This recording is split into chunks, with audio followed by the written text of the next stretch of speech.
Bienvenidos a un estudio más del Evangelio de Lucas y vamos a continuar con el capítulo número 9. Hoy vamos a ver los versos del 18 hasta el 26, pero antes de empezar, oremos. Padre, te doy gracias por tu inmenso amor, misericordia, Señor, y por el perdón que nos has dado. Quiero poner este tiempo en tus manos para que tú nos hables a través de tu palabra, Señor, nos muestres qué debemos hacer, nos des respuesta a nuestras incógnitas, Señor, pero que también podamos poner por obra lo que tú nos muestres, Señor. Pongo este tiempo una vez más en tus manos, así como cada persona que lo va a ver. En el nombre de Jesús, amén. Muy bien, el tema de hoy es los unos, los otros y nosotros. ¿Y qué es eso? Porque hay como varios grupos, ¿no? Usted ha visto que la humanidad, la sociedad mismo, se hacen como que diferentes tipos de grupos. Clasificamos a las personas de acuerdo a su ideología, de acuerdo a su manera de vestir, de acuerdo a su estatus, cosas por el estilo.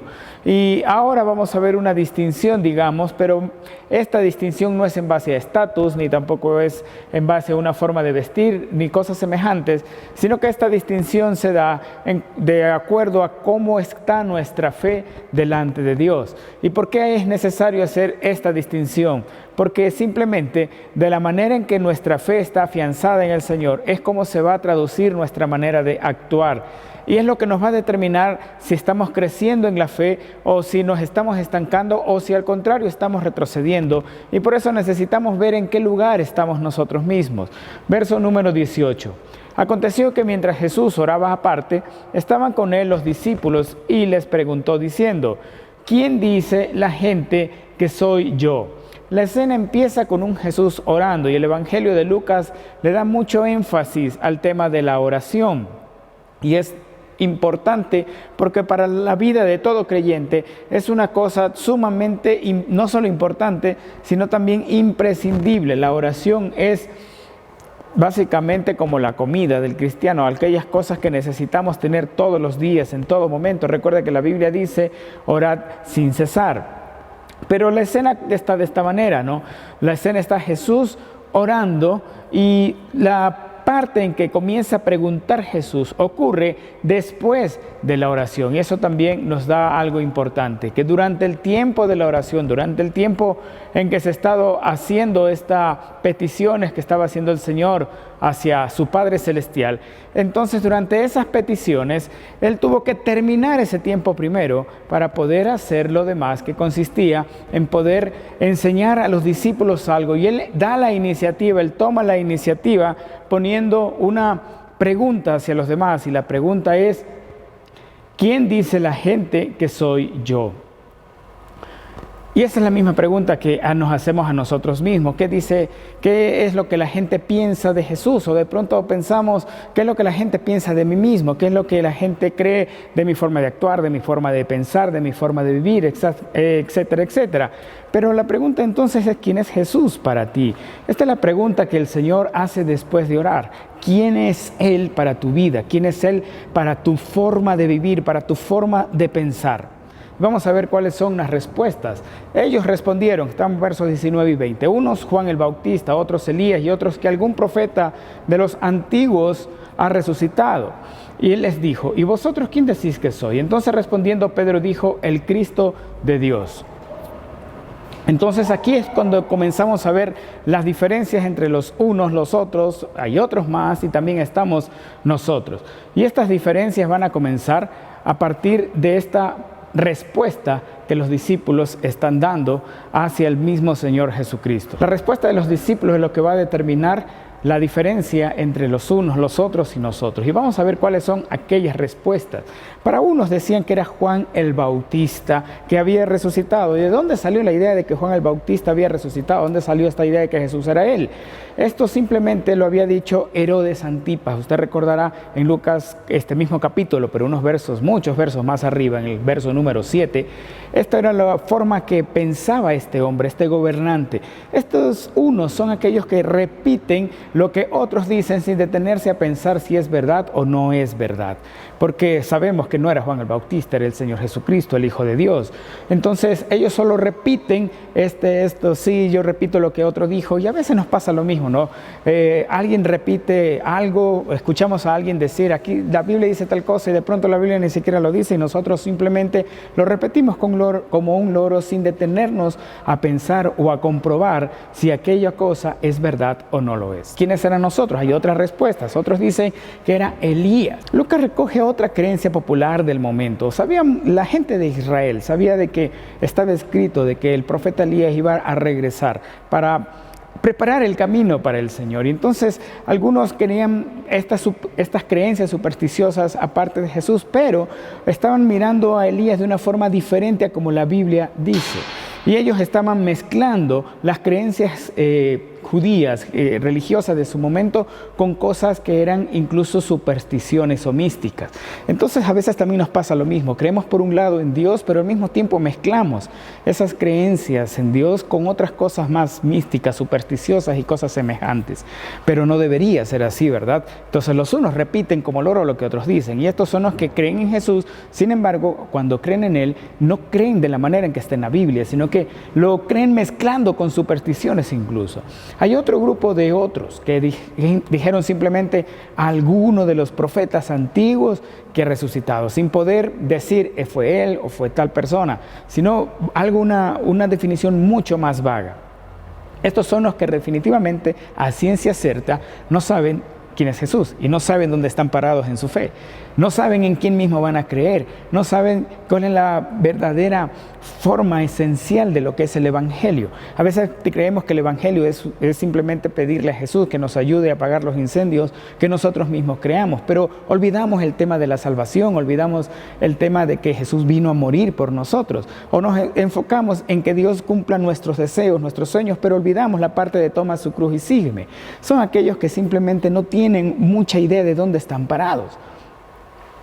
Y en el tiempo de Jesús no era diferente. Habían algunas opiniones acerca de él que estaban totalmente fuera de lugar, y opiniones que daban sacerdotes, opiniones que daban los escribas, los fariseos y los ancianos. Eso nos hace entender que el ser religioso no te da una garantía de conocer a Jesús. Porque estos hombres eran religiosos, los escribas, los fariseos, los ancianos eran religiosos, pero no conocían realmente quién es Jesús, no tenían una relación con él. Para algunos de ellos Jesús actuaba como Belcebú, para otros Jesús era glotón, bebedor de vino, otros lo tenían simplemente como el hombre que quebrantaba el día de reposo. Incluso en este mismo evangelio más adelante van a decir, no, este tiene espíritu inmundo, este expulsa a los demonios por Belcebú mismo. Algunos lo tenían como que el hombre que prohibió también dar tributo a César y cosas semejantes. Imagínense todos estos conceptos acerca de Dios. Pero si usted va y pregunta afuera en la calle, dice, ¿quién es Jesús para ti? Veamos qué respuesta también le da la gente. Algunas veces dicen, no, este es el flaco buena onda que me ayuda cada vez que yo necesito, o el que siempre está conmigo, es el amigo que nunca falla, pero es el amigo a quien nunca llama también, ¿verdad? Porque cuando decimos esto, es el amigo que nunca falla, Jesús está ahí para nosotros, pero nosotros no estamos para Él. Entonces, hay estas grandes diferencias. Si lo ve, hay unos que piensan una cosa, hay otros que piensan una cosa diferente, y hay otro tercer grupo que piensa una cosa totalmente diferente. Unos están muy despistados de lo que quiere decir, pero algunos están tal vez cerca, pero están mezclando las cosas. La pregunta es ¿cómo es su opinión acerca de Jesús basado en estos tipos de personas que hemos visto, en esta clasificación? Asimismo, una iglesia es muy heterogénea, ¿verdad? Hay creyentes que son nuevos, hay creyentes que son más antiguos, y entre todos ellos, algunos han tenido una experiencia más cercana con Dios, otros no. Otros vienen porque le obligan sus padres y cosas semejantes. Otros vienen para ver a alguien, no para cantarle al Señor o aprender de su palabra y cosas similares. Entonces, van a tener una diferente percepción acerca de quién es Dios porque han tenido una diferente experiencia con Dios, y algunos ni siquiera la han tenido. Entonces viene la pregunta para nosotros, si usted y yo hemos tenido este tipo de experiencia con Dios. Y ahí es donde entra este otro grupo, aquellos que lo han conocido, que lo hemos conocido, aquellos que sabemos quién es. Y ese es el otro grupo, el que nos interesa, que es el grupo de nosotros. O sea, ¿quién dice la gente que soy yo? Pues esto es lo más importante, el de los testigos que estaban con él. Ellos podían dar esta aclaración, podían dar esta declaración de quién realmente es Jesús. Y volvemos a la pregunta, entonces, ¿quién es Jesús para ti? Nosotros responderemos a esta pregunta todos los días, ¿sabe? De la manera en que hacemos, la manera en que hablamos, la forma en que actuamos, por la forma en que decimos qué es lo que creemos. Así respondemos estas preguntas, porque usted le puede decir, ¿usted cree en Dios? Dice, sí, pero sin embargo sus acciones pueden demostrar exactamente lo contrario. Así que responder esta pregunta no se basa solamente en palabras. Responder esta pregunta se basa en una forma de vida, la forma en que nosotros llevamos como hijos de Dios. Pedro, que ya sabemos cómo era Pedro, no era uno de sus discípulos, el que estaba cerca, el impulsivo y todo eso, pero como discípulo, él conocía a Jesús mucho mejor que las multitudes y sabía que Jesús es el Cristo de Dios, el Mesías de Dios, el Redentor prometido de Israel, aquellos a quien habían estado anhelando y esperando durante tanto tiempo. Así que había una gran diferencia. Uno sabía quién es realmente Jesús, para qué había venido a la tierra, cuál era su misión. La pregunta entonces es, ¿qué tan seguro estamos nosotros? ¿Qué tanto conocemos de Jesús acerca de cuál ha sido, no solo quién es Él, sino cuál es la voluntad de Él hacia nosotros? ¿Cuál es lo que yo debo hacer de acuerdo a sus mandamientos, de acuerdo a lo que Él ya ha declarado en su palabra? Y vamos a ver versos 21 y 22. Pero Él les mandó que a nadie dijesen esto, encargándoselo rigurosamente y diciendo, es necesario que el Hijo del Hombre padezca muchas cosas y sea desechado por los ancianos y por los principales sacerdotes y por los escribas, que sea muerto y resucite al tercer día. Pero viene esta pregunta entonces, si Jesús es el Cristo, ¿por qué no gritarlo a los cuatro vientos? ¿Por qué no decir, miren, hemos encontrado al Mesías? Pues déjeme decirle que debido al concepto equivocado que el pueblo de Israel tenía acerca del Mesías, no convenía proclamar que Jesús era el Cristo. ¿Por qué? Porque iban las ideas distorsionadas de quién era Él realmente. Así que cuando tenemos una idea extraña, distorsionada de las cosas, debemos primero parar y debemos primero estar seguros de lo que realmente estamos pensando o de lo que realmente estamos diciendo. Las personas que hemos visto, la mayoría no sabía, tenía ideas distintas acerca de Jesús. Solo los discípulos, los que estaban cerca de Él, eran los que podían dar testimonio de Él. Pero los que están más alejados, aunque andaban con Él, aunque eran parte del mismo pueblo de Dios, eran parte de aquel pueblo elegido por el Señor, que vivían en la tierra que Dios les ha dicho vivir. Pero a pesar de eso, no conocían bien realmente quién es Jesús. Ellos, por ejemplo, no comprendían lo que Jesús dice en el siguiente versículo. Aun cuando Jesús resucitó y fue visto en realidad por muchas mujeres piadosas, la Biblia dice de que dieron estas noticias, no a todos los demás, pero a los apóstoles incluso les parecieron locuras estas palabras, a pesar de lo que Jesús está diciendo aquí. Ok, muchachos, tienes razón, Pedro, pero por ahora lo vamos a callar. Sin embargo, hay una cosa que va a pasar conmigo. Dice, es necesario que el Hijo del Hombre padezca muchas cosas y sea desechado por los ancianos. Y sabemos lo que pasó después. Pero es increíble y es la parte que tal vez no nos gusta mucho leer, pensar o analizar cuando dice, es necesario que padezca. La pregunta es si es necesario padecer. ¿A quién le gusta padecer? Yo creo que a nadie le gusta andar sufriendo, padeciendo y todo lo demás, ¿verdad? Creo que a todos nos gusta tener una vida tranquila, en calma, en paz, tener seguridad en todo momento y no padecerlas de ninguna manera.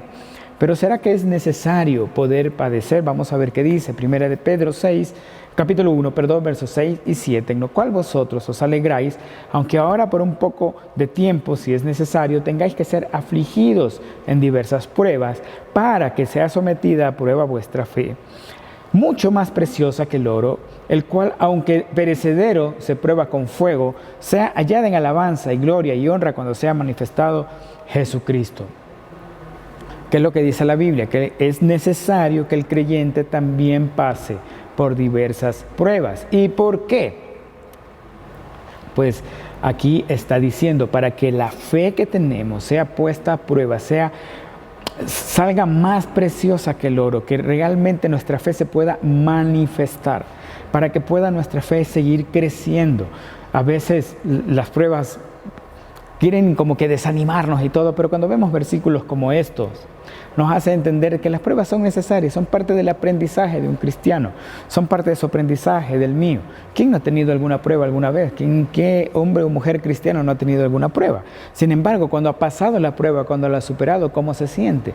Sabiendo de que Dios está de su lado desde que empieza hasta que usted la pasa. Y todo el tiempo, por supuesto, va a estar allí junto a usted. Entonces, las pruebas son necesarias, hermano. Tal vez no nos gusten, pero van a ayudar a ejercitar nuestra fe, a fortalecerla y van a ayudar a que se manifieste y sea pulida realmente. Vamos a ver algunas diferencias más entre estos grupos de personas, ¿no? Unos que pensaban de esta manera y los otros de lo que pensamos acerca de Jesús. Verso 23. Y decía a todos: si alguno quiere venir en pos de mí, niéguese a sí mismo, tome su cruz cada día y sígame. Aquí es cuando vienen las grandes diferencias y lo que decía, lo que nos va a determinar cómo está nuestra vida cristiana, qué tan cerca o lejos estamos del Señor, que es lo que está diciendo Jesús. Ya que tú sabes quién es el Cristo, está hablando a los discípulos también. Dice, si alguno quiere seguir este ejemplo, como estos hombres que han venido conmigo después que les llamé, está diciendo, si alguien quiere venir, entonces, primero, niéguese a sí mismo. Segundo mandamiento, que dice aquí, tome su cruz cada día.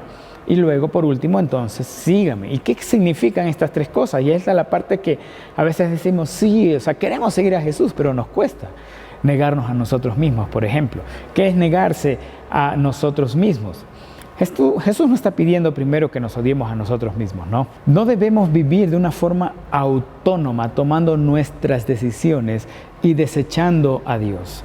Y a veces decidimos en función de eso, a veces simplemente evalúo las cosas de acuerdo a mi opinión, pero nunca le pregunto a Dios si de pronto está en su voluntad, si está en su plan, nunca pido una guía a Dios, si la decisión que estoy tomando está bien, sino que la estoy tomando de una manera autosuficiente, independiente de Dios. Negarse a sí mismo también es reconocer que yo ya no soy dueño de mi propia vida, sino que el Señor Dios Todopoderoso es el dueño de nuestra vida. Ya no somos nosotros. Y como no somos dueños nosotros de nosotros mismos, entonces ya no tenemos esa facultad de decidir de una manera independiente de Él. Y negarse a sí mismo también es renunciar voluntariamente a nuestra autosuficiencia, que dice que somos capaces de hacer todas las cosas solitos sin ayuda de nadie.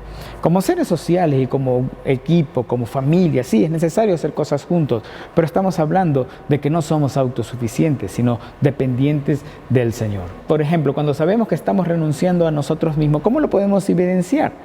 Pues evaluando nuestros hechos. Por ejemplo, cuando decimos que no a todos los deseos carnales, entonces entendemos de que estamos negándonos a nosotros mismos. En 1 Pedro 2:11, amados, yo os ruego como extranjeros y peregrinos que os abstengáis de los deseos carnales que batallan contra el alma.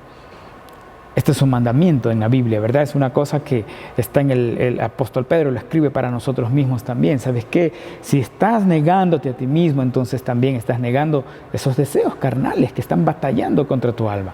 Otra cosa, cuando nos despojamos del viejo hombre, ¿verdad?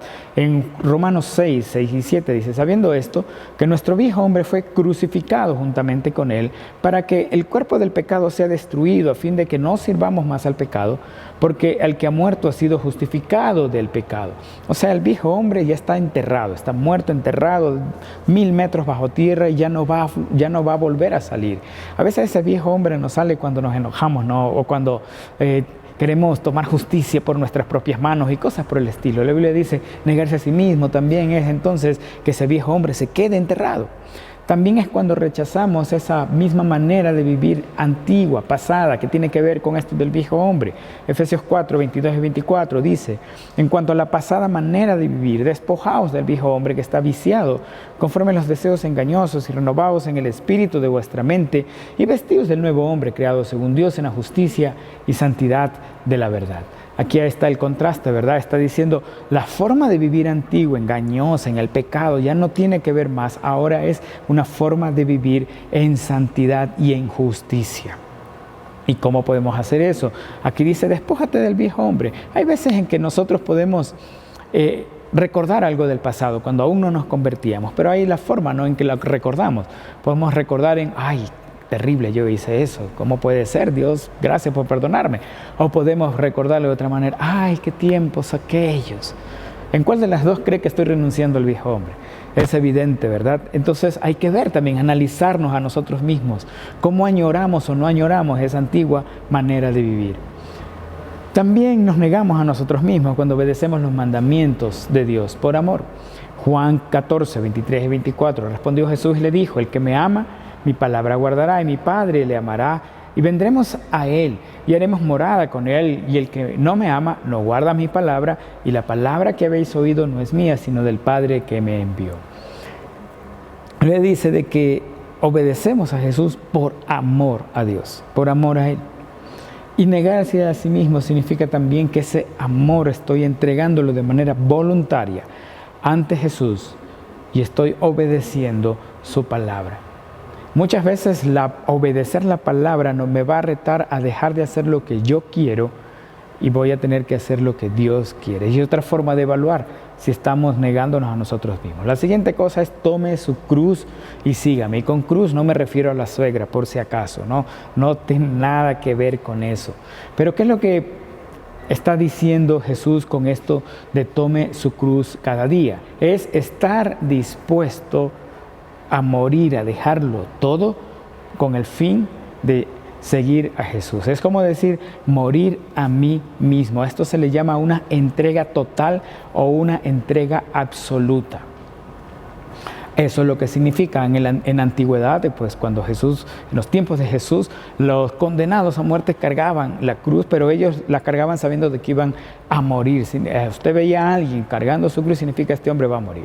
Y en ese contexto es lo que está diciendo Jesús, o sea, el morir a ti mismo, a ese yo egoísta que muchas veces sale, a esas cosas que quieren dejar a Dios a un lado y centrarse en la autosuficiencia. Es lo que está diciendo. Todos los días podemos ser tentados a ello. Por eso es necesario tomar la cruz todos los días. Pero a veces tomar la cruz no es tan sencillo por las consecuencias que de pronto nosotros podemos ver en las cosas que están cerca de nosotros. Antes de tomar su cruz debemos considerar lo siguiente: ¿está dispuesto a estar a Jesús, seguir a Jesús, si significa perder aún a tus amigos más cercanos? También pregunto, ¿estás dispuesto a seguir a Jesús si esto significa tener problemas con tu familia? O también si estás dispuesto a seguir a Jesús si sabes que incluso puede perder tu trabajo. Y esto le pasó a un amigo mío. Y a mí me consta, yo lo sé, yo lo vi, yo lo viví. O sea, él es casado con una persona de mi país, pero él vive en otro país. Sin embargo, en su trabajo él tenía que entregar correspondencia. Y mientras tenía que entregar correspondencia, pues le dieron a entregar todo lo que era literatura de pornografía, en revistas y libros y todas cosas por el estilo. Y él como cristiano, él decía, yo no puedo entregar esto, y comenzó a hablar con su jefe y dijo, no puedo hacerlo. Y el jefe dijo, no, es que si no entregas, no puedes seguir trabajando aquí. Pero él decía, pero ¿por qué me da a mí? Hay otros carteros que pueden hacer lo mismo. Es que sabían que este hombre era cristiano, y él decía, no, yo no voy a comprometer mis principios simplemente por esto. Así que yo estoy seguro de que Dios va a hacer algo. Y lo echaron del trabajo por no querer repartir estas revistas de pornografía. ¿Y qué fue lo que pasó al final? Bueno, se quedó sin trabajo. Hasta ahí la historia es triste, ¿verdad? Pero no es en realidad una historia triste, es una historia de valentía y de cómo Dios respalda eso. Pues después de un tiempo, o poco tiempo en sí, llegó esto a oídos de otras personas. Digo, un hombre cristiano perdió su trabajo por ser firme en sus convicciones. Y comenzaron a llamarlo y comenzaron a hacerle entrevistas en la radio, en la televisión. Y un día estaba en la televisión y le entrevistaban sobre este tema. Y ¿cómo así? Tú dejaste el trabajo, pero mira, tienes niños. Sí, pero es que mis principios, o sea, yo soy cristiano, yo no puedo hacer esto. ¿Y qué pasó? Después de esa entrevista que tuvo en la televisión, una persona le llamó y estuvieron conversando por un par de minutos y le pidió su dirección y le envió un sobre. El asunto es que cuando le envió algo, él le había dado unos datos y en esos datos le había transferido $5,000, que en ese momento él necesitaba mucho para hacer un viaje. Él necesitaba 4,000 y picos. Pero ¿sabe qué? Haciendo cuentas, esos 5,000 era todo lo que él necesitó de principio a fin, quitándole el diezmo. Así fue como sucedió el asunto. Y no se quedó sin trabajo, por supuesto, ¿no? Primero lo siguieron invitando, ya no solo los canales cristianos, sino los canales seculares también, donde todo el mundo en su país conoció esta historia. Él ahora actualmente está en otro trabajo donde también saben que es cristiano y seguramente conocen de él porque salió muchas veces en esta entrevista. También viene la otra pregunta, si está dispuesto a seguir a Jesús, y esta es la más difícil, incluso significa perder su vida. Si llegas a un punto de tu vida donde te enfrentas a esta elección, Jesús o las comodidades, ¿qué es lo que elegirías? Aquí es donde se dan las diferencias en las acciones, porque los unos y los otros, ellos vuelven atrás. Juan 6:66, desde entonces muchos de sus discípulos volvieron atrás y ya no andaban con él. Jesús hacía los milagros, alimentaba a los 5,000 y después de que él alimentaba a los 5,000, daba el sermón de soy el pan de vida, pero la gente se iba. ¿Por qué? Porque los unos y los otros no estaban buscando simplemente una comida espiritual, ellos querían ser saciados en su forma natural, en su forma material. Así que por eso volvían atrás. Cuando las cosas se ponen difíciles, alguien que no conoce realmente a Cristo, aquellos que están un poco lejos, cuando llegan los momentos de prueba, van atrás. O cuando consiguen lo que quieren, vuelven atrás. La razón, ellos no quieren lo espiritual, ellos solo quieren el pan del estómago. Juan 6:26, respondió Jesús y les dijo, de cierto os digo, que me buscáis no porque habéis visto las señales, sino porque comisteis el pan y os saciasteis. Y a veces hacemos exactamente lo mismo. Señor, mi matrimonio se está destruyendo. Vamos a la iglesia, pastor, ore por mí, háganos consejería, etc. Y luego sí, viene la consejería y Dios restaura el matrimonio. Matrimonio restaurado y deja de asistir a la iglesia, deja de orar y deja de todo lo demás. He visto esos casos una y otra vez. Pero también he visto cómo les va después, cuando las personas hacen eso y las cosas terminan peor que como estaban antes de venir. Yo los he visto.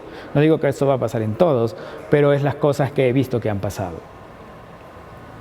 Entonces, si somos de los unos, de los otros, esos que no saben quién es Jesús, los que repiten, los que otros dicen, los que mezclan el cristianismo con otras creencias, vamos a volver atrás. Y también, pues, no simplemente vamos a buscar a Jesús cuando nos conviene, cuando tenemos un problema, cuando quiero obtener algo, o voy a la iglesia por lo mismo, porque quiero obtener algo, porque voy a hablar con el hermanito para que me ayude con tal cosa, pero no para adorar al Señor. Esa es la diferencia también que hay entre los unos y los otros, pero recordemos que Dios también pide algunas cosas a nosotros, porque hemos reconocido quién es Él y que hemos estado dispuestos a seguirle. Recordemos que no es un precio barato, pero ¿qué dijo Pedro? Pedro dijo, Señor, ¿a quién iremos si solo tú tienes palabras de vida eterna? ¿Y qué es lo que pide Dios de nosotros?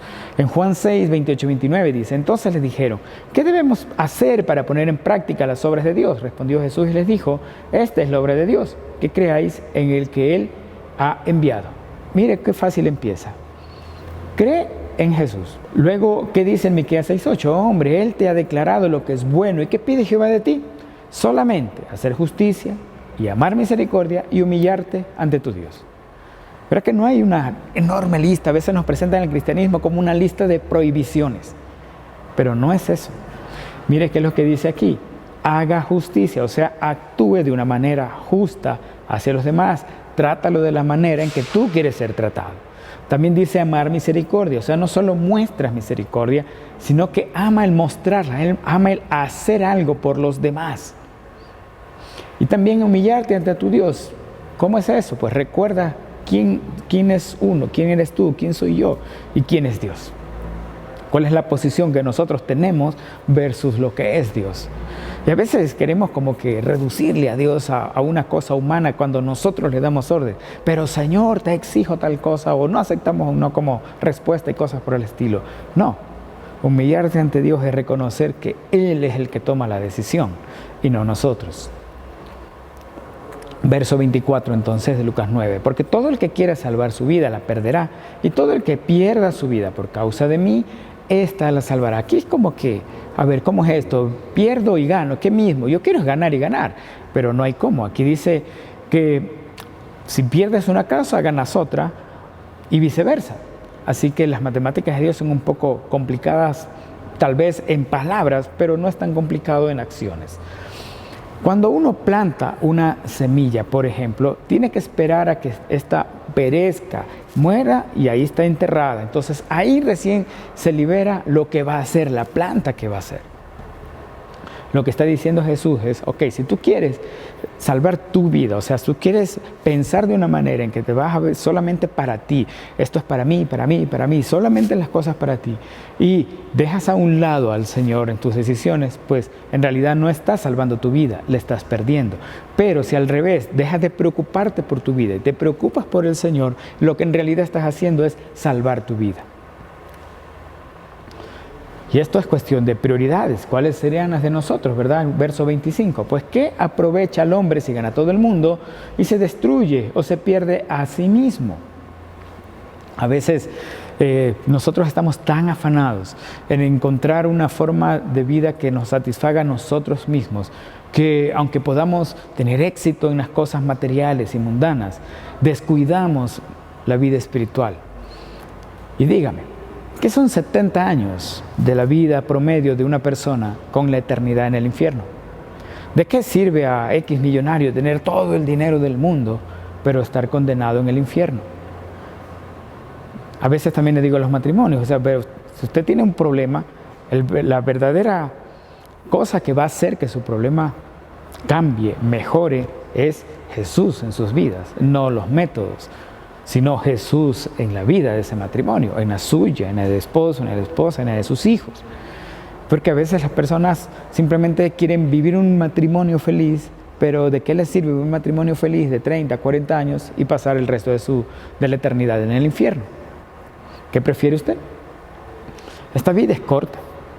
Esta vida terrenal no es la garantía de que va a ser inmensamente larga. Yo no sé, algunas personas pueden vivir 100 años, pero igual 100 años no es nada comparado con eternidad en el infierno. Y es lo que está diciendo Jesús aquí. ¿De qué te aprovecha haberte sacado el aire para todas tus cosas? Ok, tienes todo en lo material, pero lo más importante, la salvación de tu alma, no la tienes. La pregunta es, ¿por qué se está afanando usted?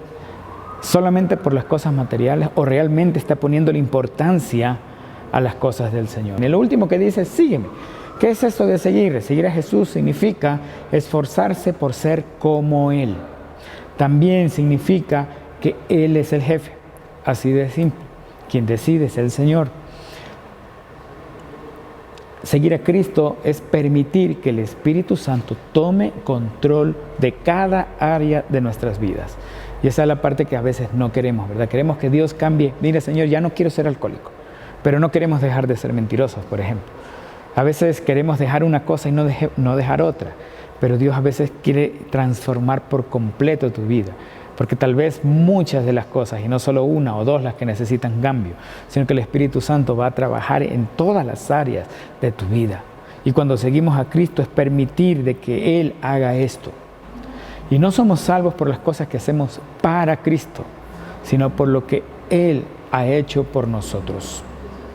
En Lucas 5:11 dice, cuando trajeron a tierra las barcas, dejándolo todo, le siguieron. Este es el requisito para poder seguirle también. Dejar atrás aquellas cosas que antes tal vez considerabas importantes. Y vas a cambiar tus prioridades porque ahora tus prioridades se convierten en la prioridad de tener al Señor en tu vida. Y cuando la prioridad de tener al Señor en tu vida se cumple, todo lo demás se va alineando. A veces queremos alinear las cosas a la fuerza y eso no va a pasar. Pero cuando Dios es el centro de todo, todas las demás cosas se van alineando solas. Verso 26. Para terminar, porque el que se avergonzare de mí y de mis palabras, de este se avergonzará el Hijo del Hombre cuando venga en su gloria y en la del Padre y de los santos ángeles. Recuerde que dijo Pablo en Romanos, no me avergüenzo del Evangelio. Pablo le dijo a Timoteo, no te avergüences de dar testimonio de nuestro Señor. ¿Qué es lo que está pasando? Entonces, de lo único que debemos tener vergüenza es de los pecados, hermano. En Jeremías dice que el ladrón se avergüenza cuando es descubierto. En Ezequiel dice que se avergonzarán de sí mismos a causa de los males que hicieron. Y en Salmos dice, sean avergonzados los soberbios. El pecado es lo que tiene que causarnos vergüenza, no decir soy cristiano. Hay veces que las personas no quieren decir, esconden la Biblia, si le ven, dicen, no, es que yo a veces voy a la iglesia. No, si usted es cristiano, grítelo, dígalo, mira, yo sigo al Señor Jesucristo. Ahora, el pecado es lo único que debe causarle vergüenza. pero ser cristiano debería ser motivo de gloriar nuestras almas en el Señor.